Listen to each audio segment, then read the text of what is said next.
Hello, everyone, and welcome back to Learning with a Difference. Today's news headlines for School Morning Assembly.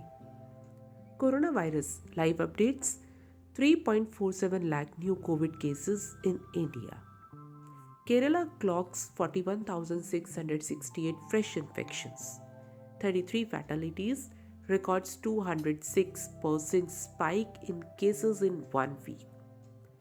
Amit Shah to launch District Good Governance Index in Jammu and Kashmir on Saturday. Take a step forward to implement Subhash Chandra Bose ideologies, Netaji's grandnephew to Prime Minister.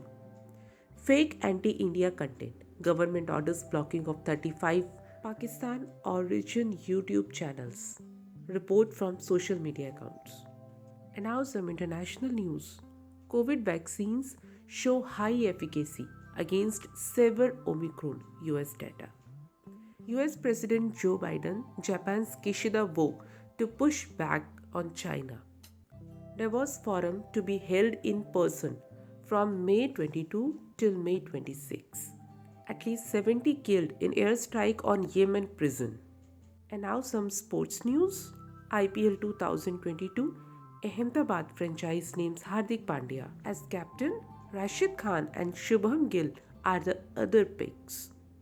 South Africa beat India by 7 wickets in second one-day international, clinched 3-match series. BCCI and team honors to discuss IPL 2022 backup venues today, a report set. And these were today's news headlines. Thank you to all of you. Have a nice day.